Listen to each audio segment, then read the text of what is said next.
Good evening, good evening, good evening. As always, coming to you live and what they say, live and in color. Looking forward to a wonderful conversation tonight. Listen, I try not to like say things religiously, like you just always say stuff just to be saying it. But I actually mean it when I say it. That I'm really looking forward to tonight's conversation because, and maybe that's just the nature of the podcast. I'm always wanting to have these conversations that we don't have in the church and in other environments. And so I'm really happy to have a guest tonight that's going to be able to share a perspective that I think is immensely valuable. Even as an LGBT person, as a gay man, there's a part of the LGBTQ plus experience that I don't understand, that I know about intellectually, but it hasn't been my walk. It hasn't been my journey. And so I think it's important that we not always tell the story of people who have their own stories because we're giving it from an outside looking in, even when we're all under the same cultural umbrella of LGBTQ plus. And so I'm glad tonight and honored tonight to have a guest who is a trans person who is able to share from his own journey, from his own experience, that trans journey. And so tonight's episode is Being Trans, a Personal Journey. So my guest is Sam Castle. Sam Castle is a certified, losing my notes here. Sam Castle is a certified trauma-informed coach and is also the founder of the Do You coaching, where his mantra is you don't need permission to be who you are. A transgender man, Sam is a life coach, a podcaster, and an advocate for self-acceptance with over 13 years of experience in mental health. He empowers clients through trauma healing, focusing on freedom, faith, and empowerment. Sam plans to pursue his master's degree in social work in 2025 in order to further deepen his impact. In addition to coaching, though, Sam also hosts the Be You, Do You podcast, which celebrates self-expression and authenticity. And yours truly was honored to be a guest on that podcast. So make sure that you check that out. Be You, Do You podcast. We'll make sure to let Sam, have Sam give you all the info on how to connect and follow his podcast as well. So at this time, it is my pleasure and it is my honor to welcome to Faith Evolution, Sam Castle. Welcome, Sam. How are you this evening? I brought you on and didn't bring you on. Okay, I was in full screen mode. Thank you so much for that amazing intro. I'm doing good, grateful, thankful to be here and be here on the guest to share my experience and try to help as many people as I can out there.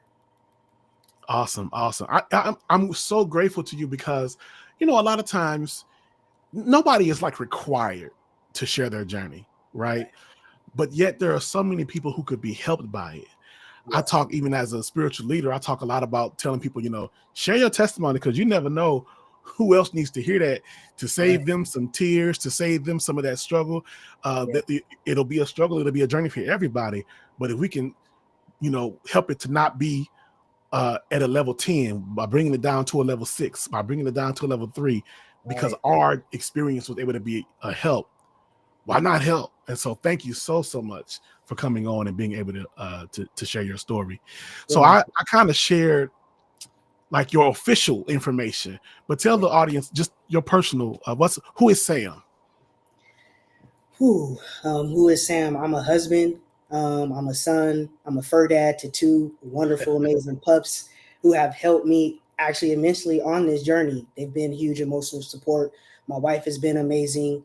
I'm also a life coach, passionate about mental health and advocacy, specifically working with marginalized and underserved communities. I feel like that's my passion, that's my purpose, and why I'm here on this earth. Awesome. And I think that to me is like, even as I was reading your bio, I was like, just knowing your journey is like such a perfect thing to go into because you've been in places where you can really help experientially, something that you couldn't get from a book in school, but just drawing from your own journey. So thank you for doing that work as well. Thank you. Yeah. And that's how I, not fell into it. I feel like it's always been my calling, but I was running away from it because I always question, like, who am I to help so many people? But like you said, it's through my own lived experience where I'm able to help individuals cut down that learning curve, and even also, support and help them even go on their own learning journey, so yeah, I'm just happy to be here and happy to get into my journey and talk a little bit more about it and how it started and where I'm at now. Hey, that was a perfect segue. So let's go ahead and get into it. So let's go back to the beginning because, well, but before we do that, I do have one more question. Yeah.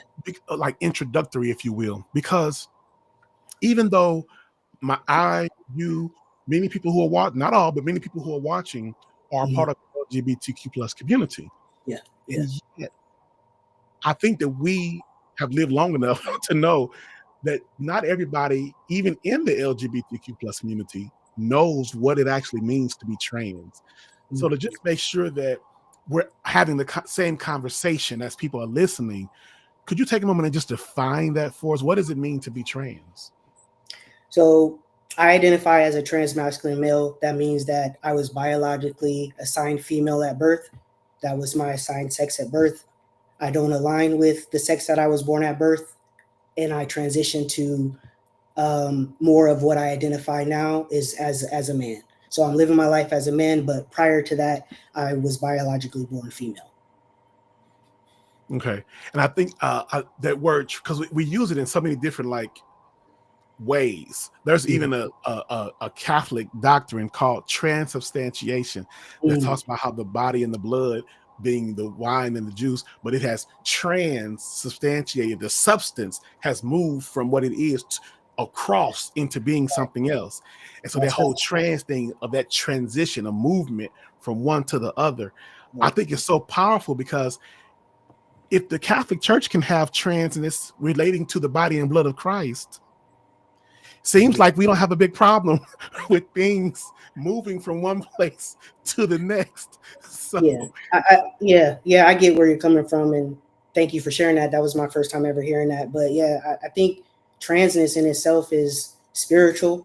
I'm still learning more about that. The spirituality aspect and how that plays a role in my gender identity. But yeah, it was a shift from going from one gender to the one that I felt more aligned with, because I always felt more aligned with the masculine spectrum, the male spectrum. That's how I've always viewed life, through that lens.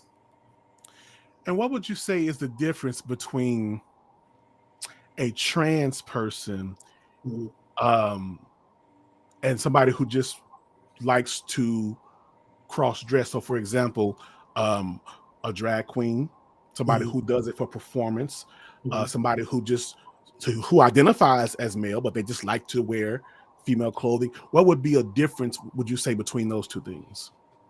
Well, to start here, so before I transitioned, it was required. So back then in my 20s, before I actually started medically transitioning, you had to carry a diagnosis of gender dysphoria.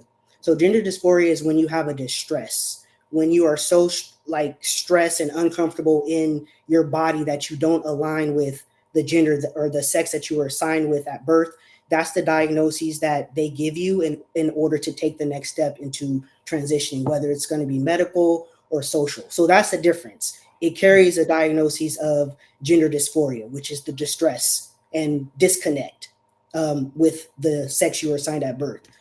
Drag queen, like you said, it's a performance. It's something you can take on and take off.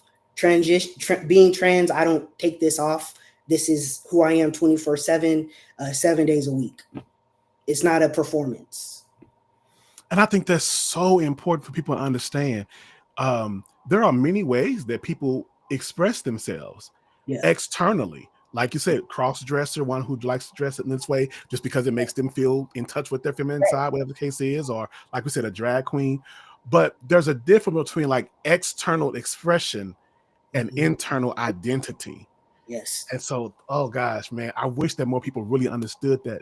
It's one of the differences, honestly, between well, I think I won't say one of the differences. It kind of highlights one of the differences even between sexual orientation, like a gay person, and gender identity, because every human being has both a sexual orientation and a gender identity, because they are not the same thing. I remember when I first came out, my mother thought that I wanted to become a woman. I was like, no, they're not the same thing, and it's, I don't, blame her. People don't know because we don't talk about it. So as a trans man, you're a trans man, but you also have a sexual orientation. Now, you mentioned that you are married, and you're married to a woman, right? Yes, I'm married to a woman. Yes. So then, do you identify as a heterosexual male? Heterosexual man? I'm a trans man who is married to a woman. Now, let me just explain. Okay. Let me explain this, because she is still attracted to women. And we don't do the whole label thing. We've grown in that aspect of our journeys. So I'm more so married to my wife, but my preference is still women. But that's also a misconception, when trans men often transition from female to male and then they start dating men. Well, like you said, there's a difference between identity and sexual orientation. Trans men who date men are now considered gay men, because the sexual attraction and identity are two different things. They absolutely are. They absolutely are. And I think that's where we get that well, they call it now, it's like a combination of cisgender and heterosexual. So they call it cishet, which is supposed to be said. We're two different things we're talking about: cisgender and also heterosexual. So sexual orientation, gender identity. So I just wanted to and thank you so much for clarifying that, because I wanted to make sure that as people are listening, that they're actually understanding the conversation that we're having, because we're all speaking the same language, right? Yeah. And I'm still learning too. Like, don't get me wrong, I'm still learning language. I'll be 43 years old. So the language then, when I first started my journey, was different than now. Indeed. People were still using the term as sex change or transsexual. Now we use gender affirming care. We use transgender care. So language and things have constantly evolved, and so I'm still learning myself. Indeed. And hopefully we can all just be lifelong learners. There's always more to know, always more to learn. Yes, absolutely. I'm continuously, a student of life. I don't know it all. I don't try to say I know it all, and I'm open. I'm open to learning. And so before we dig in, on the point of lifelong learning, I just want to point out that lifelong learning means also being able to displace what you previously believed once you come into new information. Because a lot of times, even in the LGBT community, it's like, if it's the way we talked about it, it's the way we did it all, that's how I did it all my life. But as we evolve and grow and learn, it's okay to, like you said, language has evolved. It's okay to say that doesn't work anymore. Hermaphrodite doesn't work anymore, referring to an intersex person. It's okay to evolve my language. Well, that's what we always call, I don't care. It's like growth and evolution are good things. And I wonder why and again, it's not like a heterosexual problem. It's like a human problem that we don't necessarily like growing and evolving in our thinking. It's uncomfortable. And I think a lot of it has to do with being right or wrong. We don't want to be right. We want to be right. We don't want to be wrong. And we don't want to be judged, when we figure out like, okay, maybe this isn't right. I think it has a lot to do with that. And just around the shame and guilt we're made to feel when we choose a different path or go a different direction, and not cling on to those beliefs that we were basically forced on us. We didn't have a choice in what we were, made to believe growing up. Absolutely. Well, hopefully we can be people who lead the way, even as LGBTQ plus people who lead the way to a better way of addressing change and evolution and growth. So I believe we are, just by starting this conversation and having this conversation. Yeah. Absolutely. Yeah, so take us back to the beginning. So what was it like for you in your journey, coming, first of all, to just be aware of, and also to understand, because you can be aware of certain feelings that you may have, but not really understand it or not have the language for it. So what was your journey like, just coming to be aware of and then coming to understand what you were feeling about this body that you were born in? Well, for me, it was a combination of being aware but not understanding, and then also not having a language. So I'm a 1980s baby, born in 1982. So language was definitely different then and now. My earliest reflections was around 5 years old, 1987 to be exact. This was when LL Cool J was in the game. I Need Love. That was a huge hit, and here I am reciting this song word for word to one of my crushes, who happened to be a girl at the time. But again, like I shared before, I always looked through the lens of I'm a boy. There was no there was no question about it. I wasn't confused. It was the people around me. You know, I Wow. was clear as day as who I was. And then at the age of 6, I got a hold of a pair of scissors, and I cut my ponytail off. I mean, I just knew I didn't identify with anything girly. I didn't want girl toys. I hated the dresses, the ruffled socks, the patent leather shoes my mom would force me to wear. I even hated how she would force me to go to church, because even growing up in church, it was just so confusing because I would always leave depressed, anxious, and sad, and just trying to figure out, okay, now that the realization has set in that I'm not a boy, but I'm a girl, but I'm attracted to girls now. So what is this going on? So that's pretty much how the journey was. And then coming out to my mom later on in life at 18, wasn't met with any support. I actually got the heaven and hell conversation. She was fearful that my soul was going to go to hell, so she was determined to not let that happen. And at that time, it was hurtful. I didn't understand it, but now that I look back, I realize her belief system played a big part in her lack of support. Um, but from 5 years old to now, I always knew. I didn't know how I was going to transition, what it was going to look like, but I knew that I would eventually take that step. How it has and please feel free not to answer this or any other question that may probe too deeply, but how Okay. has your mother's journey been like these last 30 years? She's still in that place. She's not so much more, heaven and hell talk. We don't have those conversations. Um, I've always been the person that I'm going to do what I want to do with or without permission. But I still held on to that belief, unfortunately, for 18 years until I transitioned and decided to let it all go. So where she's at now is she loves me regardless, as she says. You're my child, I'm gonna always love you, but we share different beliefs, and that's okay. She's entitled to her beliefs, I respect it, but I'm at this point now in my journey where I don't need her permission or anyone else's permission to live my life. And that's pretty much the page we're on. I respect her and where she's at in her journey, and she respects me where I'm at in mine. And I think that that's so powerful, and unfortunately, I so unpopular nowadays, and understandably, I understand why, but it's Yeah. it's powerful what you said about she's entitled to her beliefs. Hmm. And I think that so often, because we have been hurt and harmed Yeah. by the beliefs that people have had, we and I totally understand us having a wall up and having a certain hostility Yeah. toward those types of belief because of the harm that they've caused. But at the end of the day, we can't force people Yeah. to You can't. to affirm us as gay people, as trans people, as whatever letter we pick out of that alphabet. We can't force people to see and affirm that. And yet, what you said was powerful. But I respect her; she respects me. Hmm.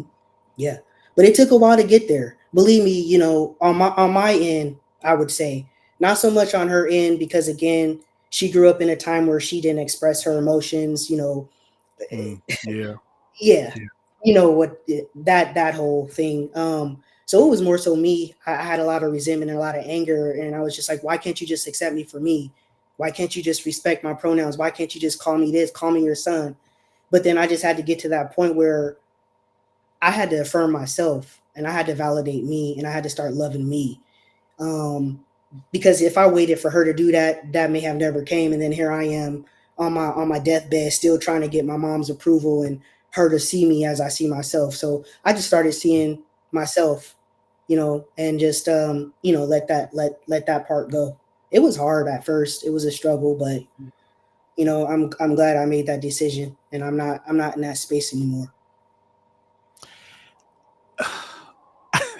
it's so much in there that I want to talk about, but I'm a preacher, and so I don't want to like pontificate, but it's like it's so much in there I want to just like flesh out because it's so powerful. So let Whatever me you just hone in feel. on one thing. All right, do whatever you feel. Yes, so you mentioned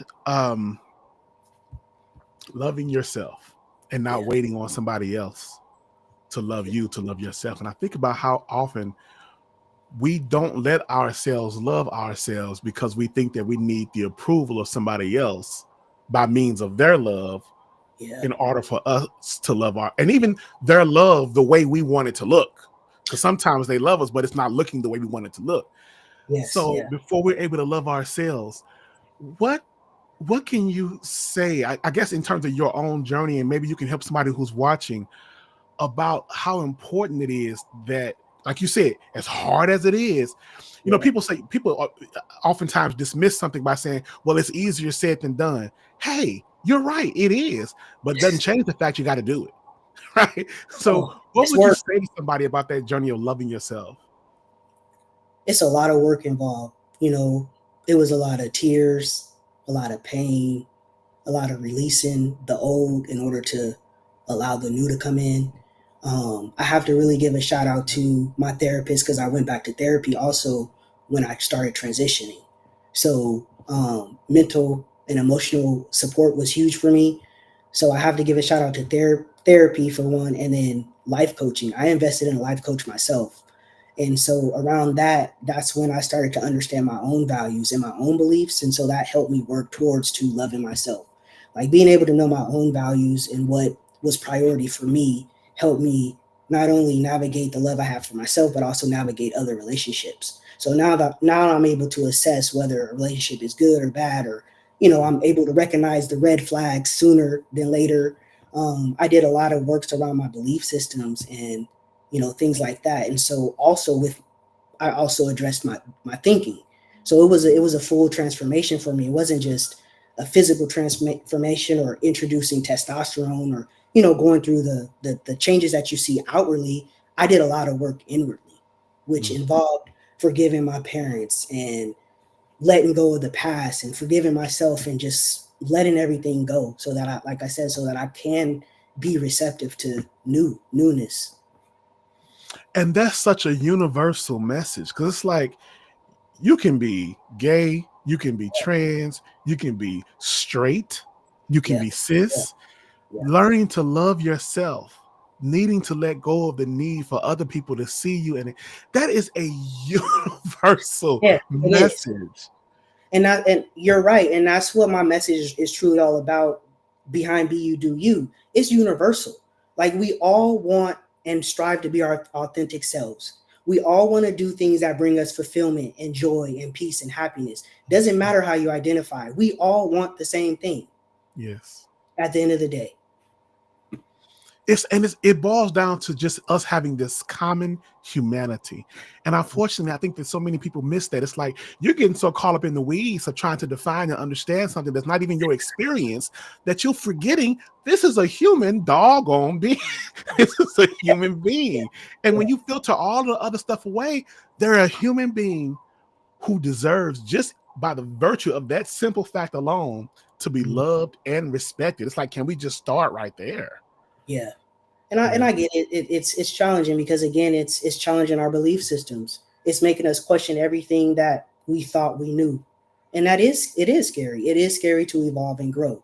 But if you're not growing, the saying says you're dying, and you literally are dying, and you're missing out on a lot of experiences and Yes. a lot of great experiences and connections with people and blessings. I think that that's my thought about it. So let's dig into blessings. So you mentioned earlier that you were raised in the church, that you would come home depressed. What has your faith journey been like, and how has your experience of being trans and going through those experiences shaped your faith? Um,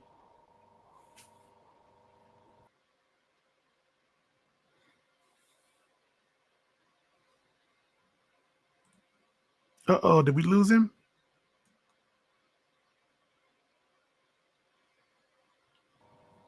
you still there? Oh, you're back now. You're back. See, right when we get to talking about faith, look what happened.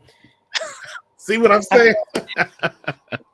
As weird as this may sound, and I don't know if you can relate, but I feel like my transition drew me closer to source and divine.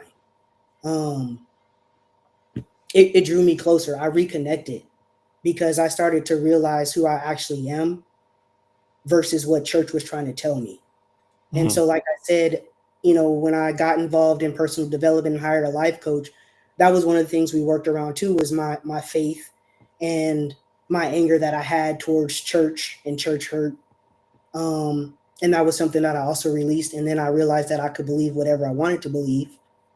And that was when the light bulb came on and I started my own faith journey.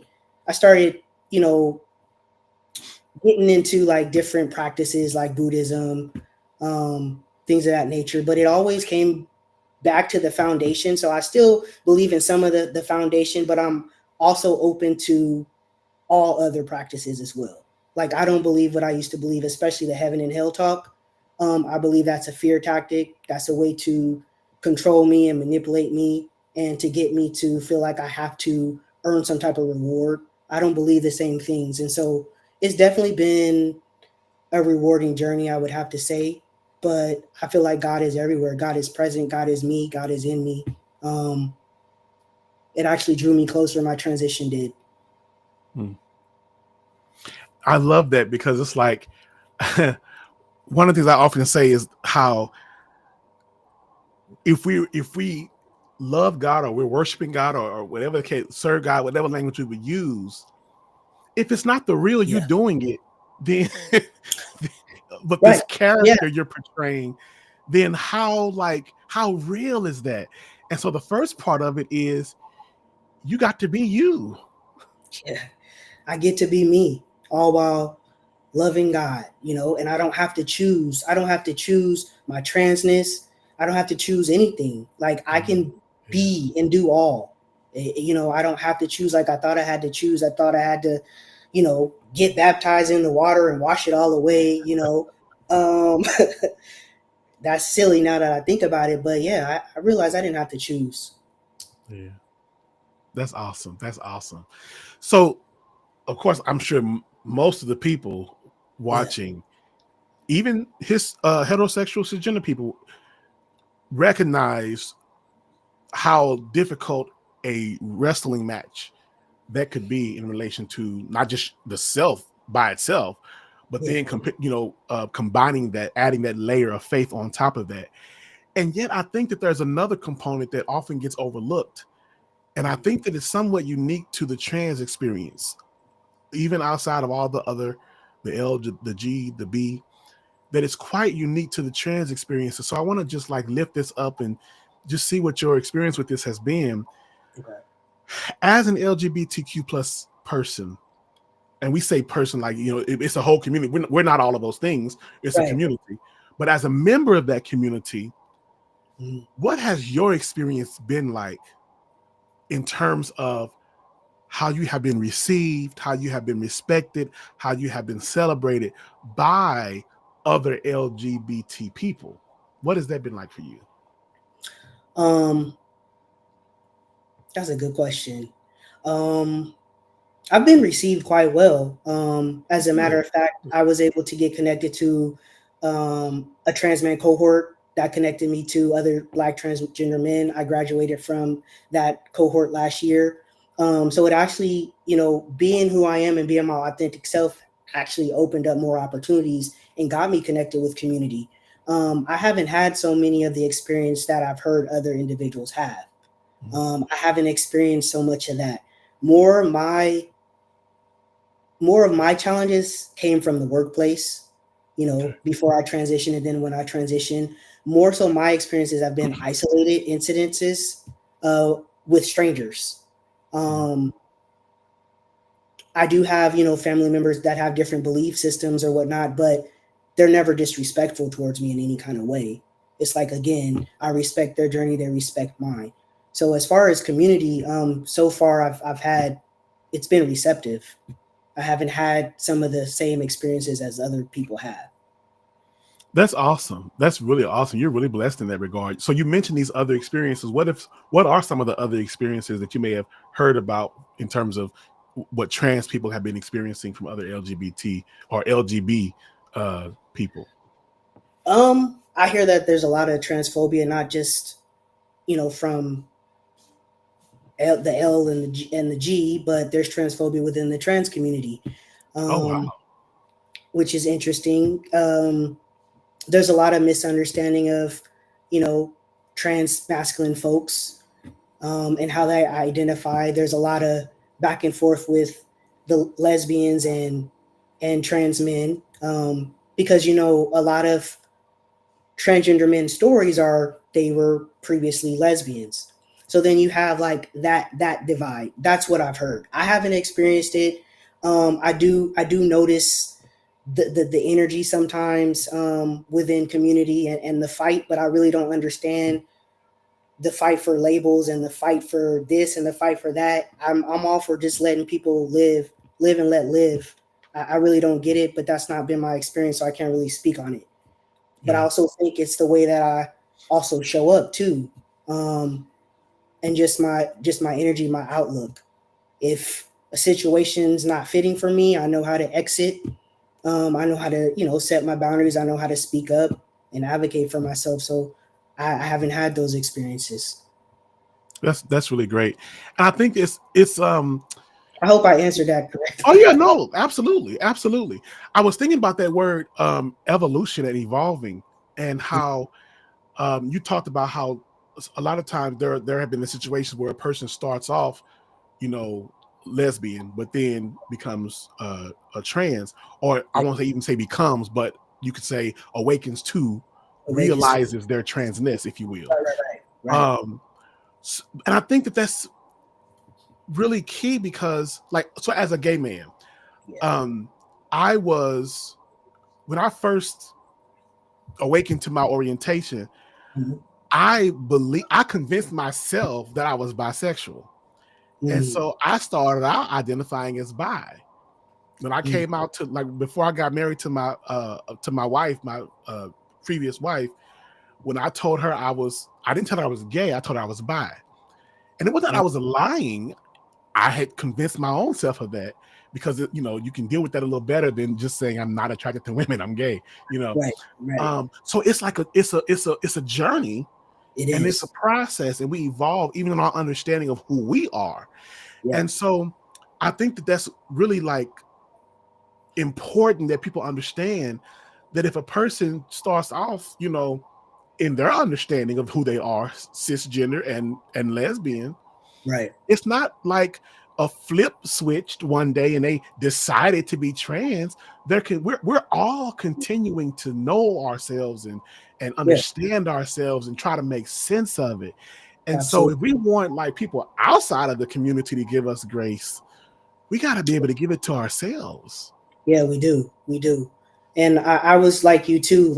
I thought I was bi because I was trying to just go along to appease people around me. So, in my teens, late teens, I did date one guy, but it was just so awkward to me. It just didn't fit. I felt like he was one of the guys, and we dressed the same, we looked the same, so it was just awkward to me. But then, I evolved. Well, not evolved, but I came out as lesbian because that was the closest that I had to identify with what I was experiencing. Yeah. But I never aligned with being a lesbian, and so as language evolved, and I started seeking support, that was when I transitioned in 2018. That's great. I love your story, because I think there's so many people can relate to it, and even like you said, the ongoing, you might call it progressive understanding of oneself, that I'm learning myself as I go along, and so I got to give myself grace, and give other people grace, and even our parents or our community members, even church, whatever the case is, that they need grace too, because think about it. If we have a journey of coming to understand ourselves, and we have a vested interest in understanding ourselves because it's us, how much more then might it be a struggle for those who don't have that experience. And so even though I think, yeah, there are times that things can be hurtful and we always need to protect ourselves, right? Yeah. But at the same time, while we're doing that, to also offer grace to people who themselves are evolving in their understanding. Yeah. And maybe we can be there to help answer questions or share our own journey to that point that we can share. Have you done any work in terms of having conversations with other parents or other straight people who are wrestling and trying to understand and grapple with it? Oh yeah, I've had numerous conversations. I also offer a peer support one-on-one with LGBTQ and parents of LGBTQ folks. So I have a lot of conversations around it. Sometimes it does get exhausting, but like I said, I'm here, this is my purpose. And as long as I can help one person, one parent, that's all that matters to me. My story is not just for me. It's for anyone else who looks like me or has some similar challenges or just trying to figure this out, because even I can even say, be honest and transparent, it confused the hell out of me, wrestling with, okay, I'm not a boy, I'm a girl, but I'm attracted to girls, but I don't feel aligned with being a woman. I don't feel aligned with being a lesbian. So what is it, Yeah. And that was a lonely journey in itself, from 18 to pretty much 36. Like I left home at 22 and started seeking support on my own to try to put the pieces of the puzzle together, to try to figure out, what was happening on the inside internally. So I get it. I get it. I get when people are curious and don't understand. But there's definitely a way to go about it. I'm a firm believer. You can be respectful. You could be curious and respectful.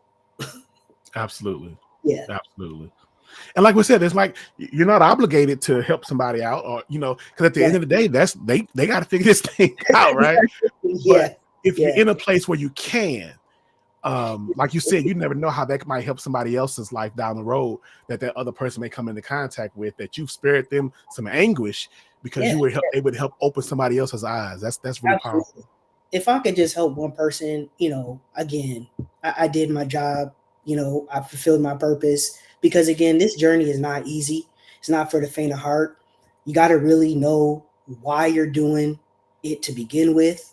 There's, I don't know if you hear in the media, but you hear on social media that people transitioned and detransition and, they go through all these different phases and journeys. So, a lot of it, even if you're not trans, you just got to know why you're doing something in life.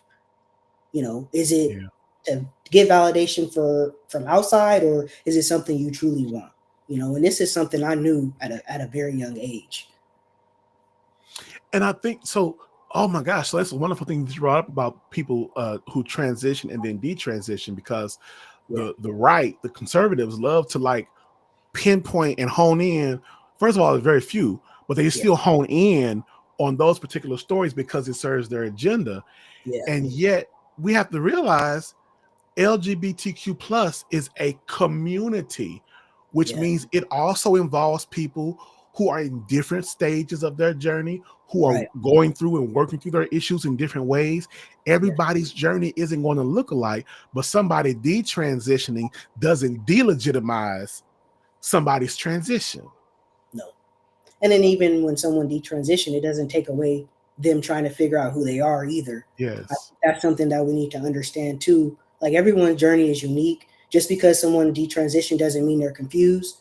And just like someone transitions doesn't mean they're confused either. It's all a part of an evolving process and people trying to figure out who they are. And if we respected that and made room and celebrated, people's journey more instead of making it something shameful or a taboo, and we talked more openly about it, people wouldn't be so afraid and they wouldn't suppress how they felt. And this is in church included. You have a lot of people suppressing who they are, even non-LGBTQ folks. You have straight people suppressing who they are, even if it's not involving their gender or identity. They're just going along with, well, I gotta marry a man, I gotta live, take care of the kids, and they're miserable, So I just wish everybody could just live their life, Absolutely. We have a question here, and I want to certainly encourage anyone who has any questions, please feel free to ask, as we often do. If you're not camera shy, you want to come on camera to ask your question, you can do that as well. As always, this will be a respectful conversation, but feel free to go to talk.faith evolution. I have to shift from my church streams to the podcast stream. So talk.faith-evolution.show if you would like to ask your question in person. But we have a couple of questions actually. So the first one, let's go ahead and put the first one on screen.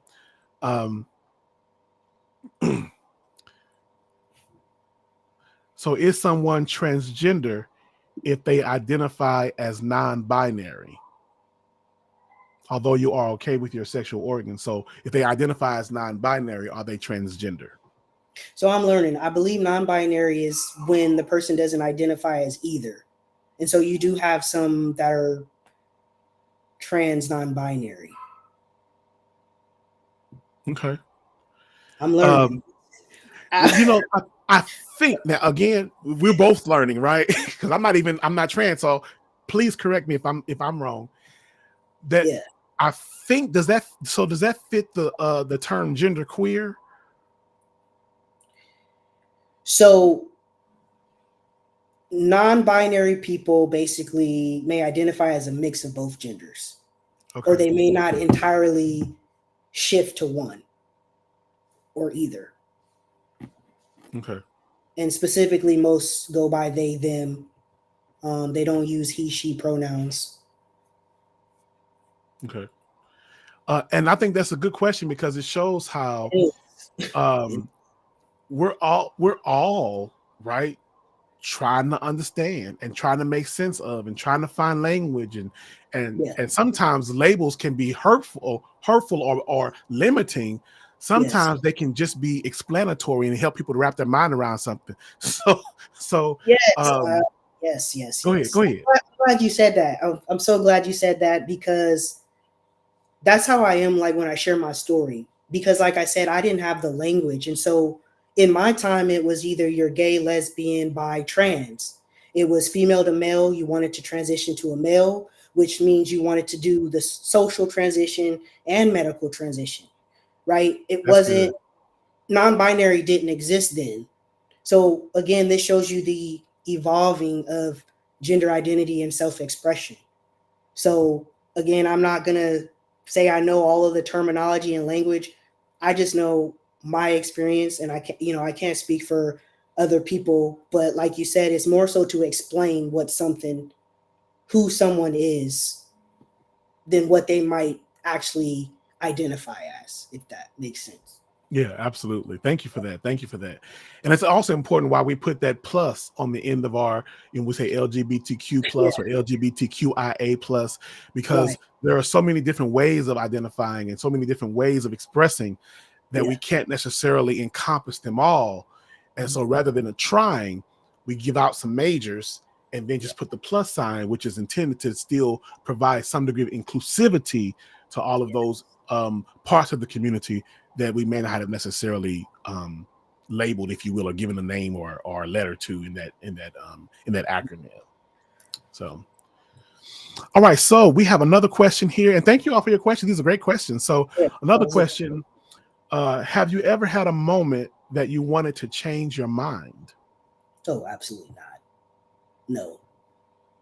Like I said, from a very young age, I prayed to be a boy. I knew it would happen. At one point, I wish I would have done it sooner, but I didn't have the support systems in place and I wasn't financially, emotionally, or even mentally prepared. And so I feel like it happened at the right time. But no, I've never thought about changing my mind. So you mentioned you talked about a financial, emotional, having a support system in place. And then you said you feel like it happened at the right time. Yeah. So that even if you are trans, there's still some, what would you call it? Prep work or something that can be done to help you to do this, I guess, successfully. I may not be phrasing this the best way, but the way I describe it is I feel like my entire 20s was me gathering information. It was the information stage. It was prepping me for this moment. So, like I said, I moved out at 22. Got into a long-term relationship with someone. At 22, I also ended up being a co-parent. So I'm navigating all these different lanes in my life, trying to figure out if I'm gonna go back to school, trying to figure out what kind of job I'm gonna have. And again, I'm co-parenting at the age of 22. Mind you, I didn't know what it meant to be like a parent to a kid. I'm still a kid myself. So I feel like a lot of my 20s was a learning phase. Yeah.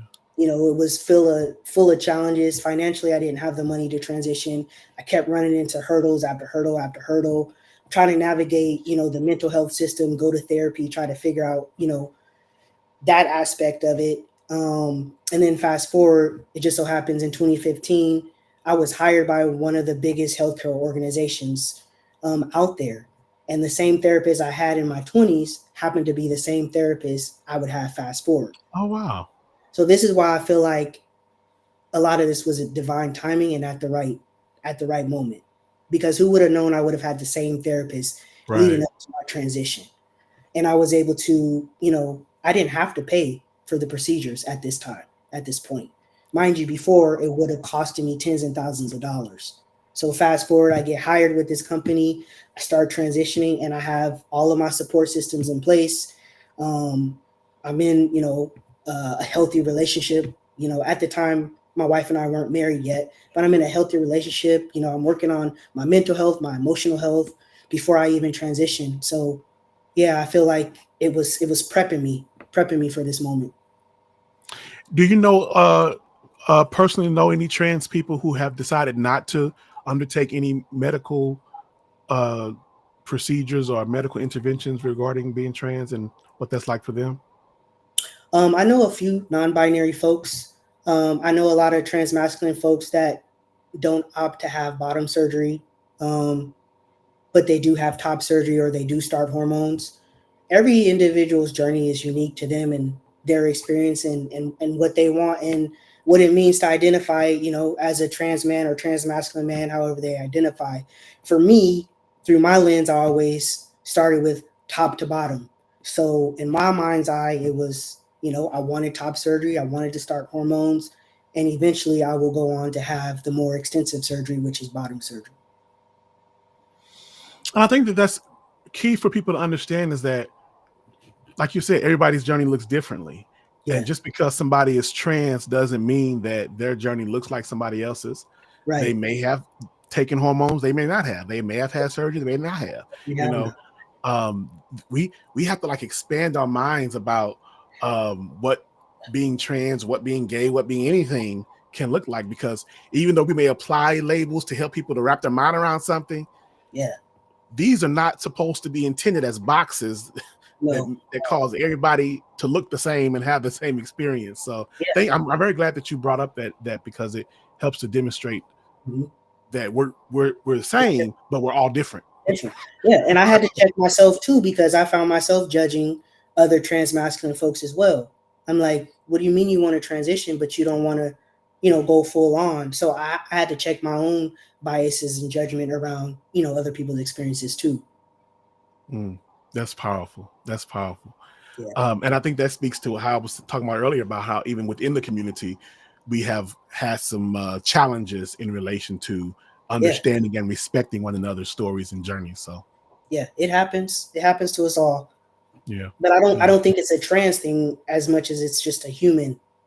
It's a human thing. Yeah. We all do it, regardless of how we identify. Indeed. We have another question here. Let's see. Has there been a moment that this transformation was too much to handle? I would say in the beginning when I started testosterone, unfortunately, there's not a lot of data and research out there that's going to tell someone what they're going to experience and go through. But I did have a lot of highs and lows, but that was because it takes time for the testosterone to settle in your body. So if you're not familiar with the hormone process, so being born a woman, you have primarily estrogen. You have a little bit of testosterone in you, but then when you're introducing testosterone into your body, your body is shifting, is changing. So for me, I can only speak for myself. I did experience some mood fluctuations, my hunger increased, I gained weight.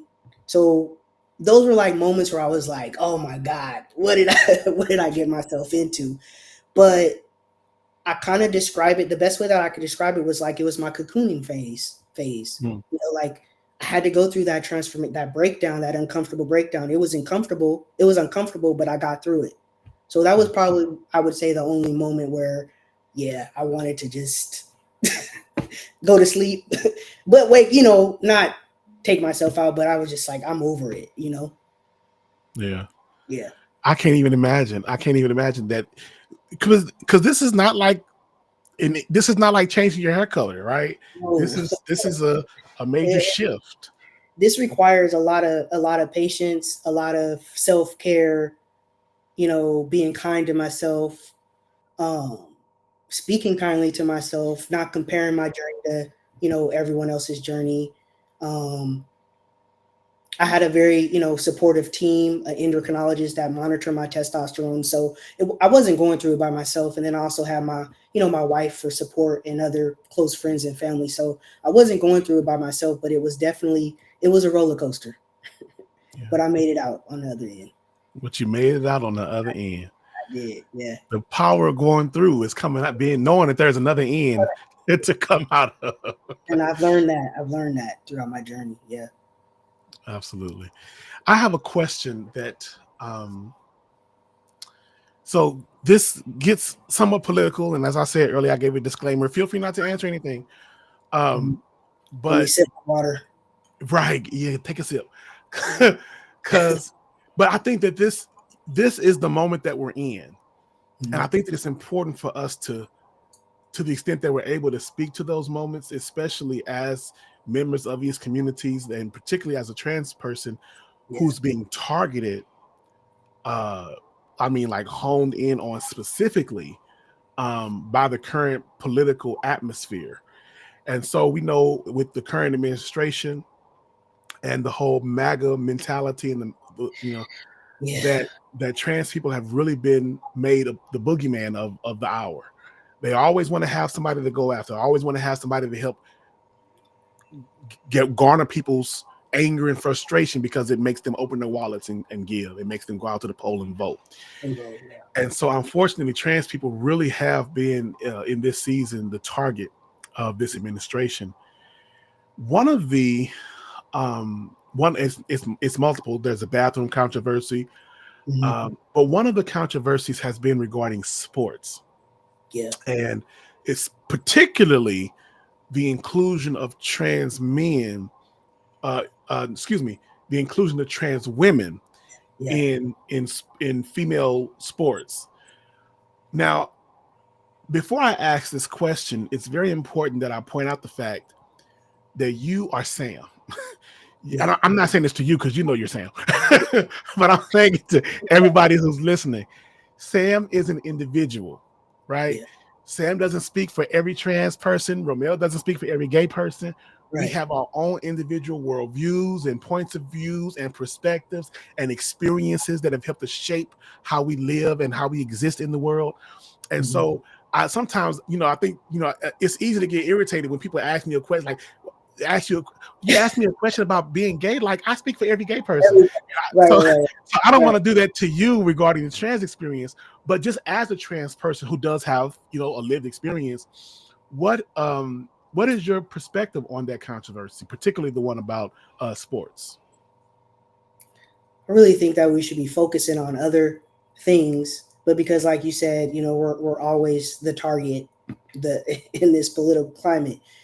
But my take on the whole sports thing is I would love to see transgender individuals have their own spaces.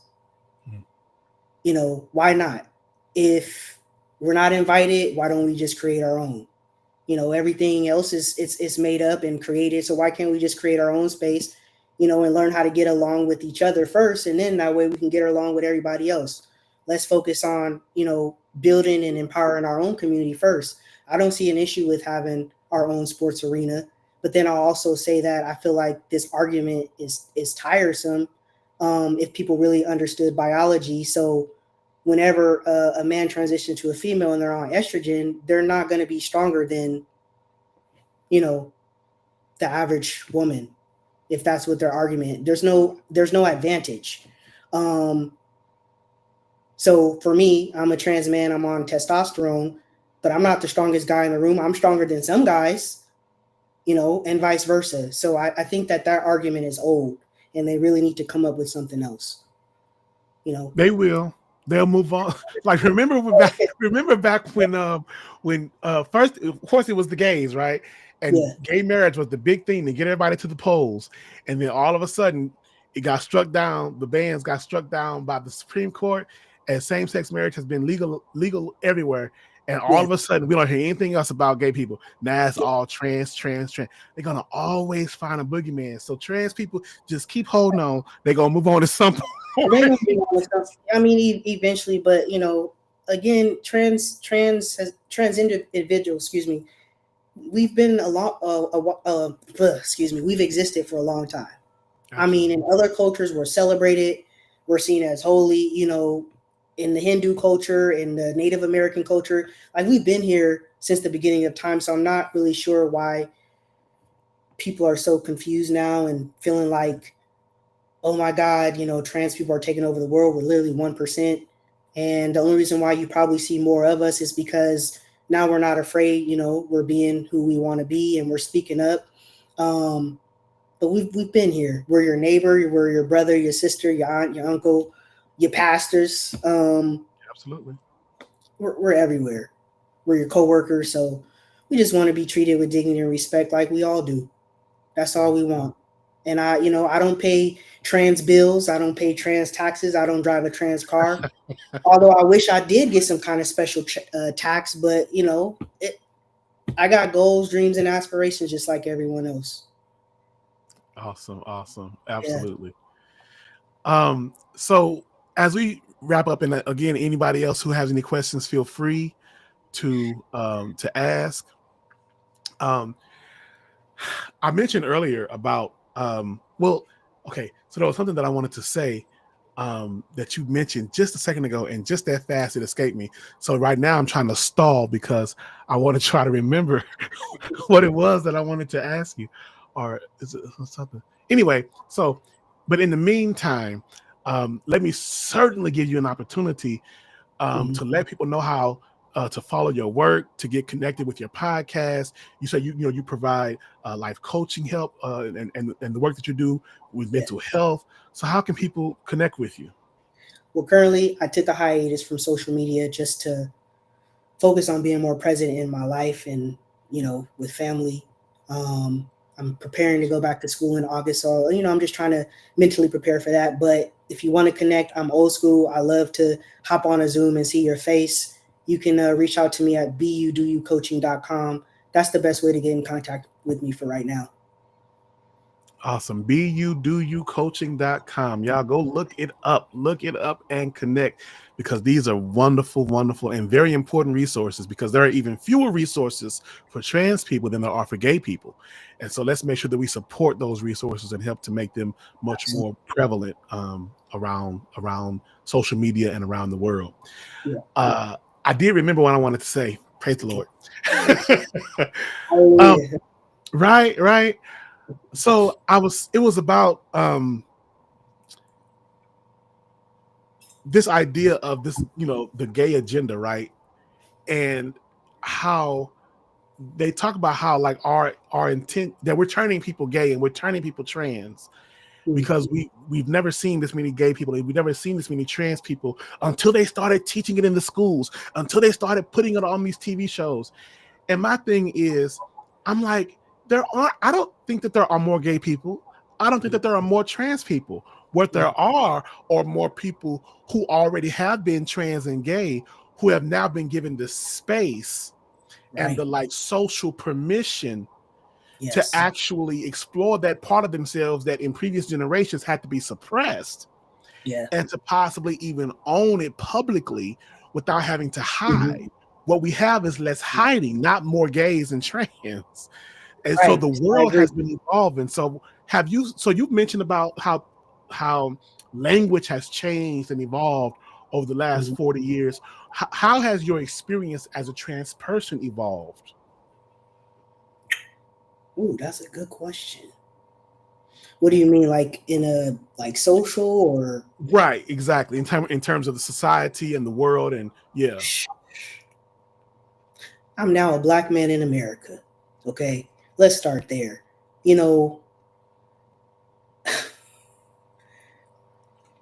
I hear a lot of talking points around privilege. Um, I won't say I don't experience privilege in the way people would think. So, for example, I've had the privilege to, growing up, I had the privilege of going to private school. Also, I've had the privilege to, get higher education and things of that nature. I've had the privilege of having like, my transition care taken care of. So in that aspect, okay, yeah, I've had privilege in certain aspects, but I won't say that like I have more now that I'm a man of trans experience. Um, as a matter of fact, I feel like there's still sometimes I think I put a lot of pressure on myself to sometimes walk this earth. How can I articulate this? Sometimes I struggle sometimes with what it means to be a man. Sometimes I don't want to be too emotional or express myself because then I'm feeling like, oh, I'm being too feminine, or if that makes sense. So I'm still trying to navigate what it means to be a man, for me. Like, for example, pre-transition, I wouldn't paint my nails. I wouldn't put nothing on my nails. But when I transitioned, I started exploring, those avenues. So it's just been a learning journey. What I like, what I don't like. If I like it, I like it. If I don't, I don't. I'm more so of like, I'm not here to help people understand anymore. I'm just here to preach a message to be you, do you unapologetically. Like, that's my message now. I used to be so caught up in trying to get people to understand, why I'm trans and why I want to live my life as a man, this, that, and another. But I'm not in that space anymore.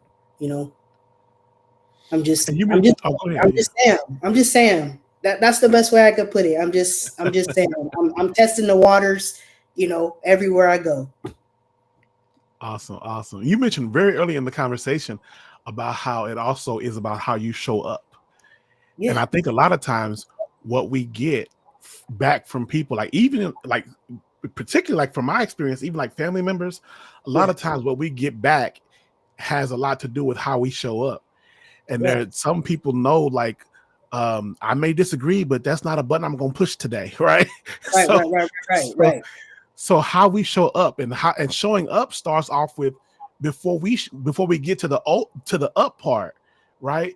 We have to actually know ourselves and love ourselves and celebrate ourselves, because that's going to impact how you come into a space.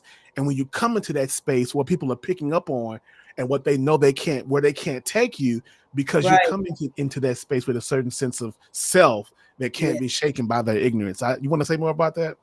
Well, you answered it perfectly. Like, you articulated, you said what I was trying to say. So basically, when I go into a space, I'm confident in who I am. I'm aware of who I am. Like, I have a friend that I connected with. She's a trans woman. She's in her 60s now, and she transitioned later on in life. And she talks about being born transgender. And she says a lot of times when trans individuals go into these spaces, we're too much in our head of what people are thinking. When 9 times out of 10, people don't know. A lot of times people don't even know. Like, no one knows unless I tell people now. So all of these issues that come up with the bathroom, I don't have an issue using the bathroom. I don't have an issue navigating this world. Like I said, most of my situations have been just that, situational. So I don't leave my house in fear like the media would have you think. I'm really happy over here. I'm content. I'm at peace, Like, yeah, there's a lot of stuff going on outside, but I control what happens here in this body, in this house. So, My. Yeah. That's great. I hope I didn't cut you off, because that was wonderful. Like, I control what happens here. Yeah. We need to get them on a t-shirt or something. Because it's like the autonomy. See, so we rightly fight for the right of the autonomy of our bodies.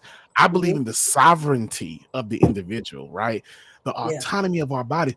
But part of that being autonomous is owning and taking responsibility.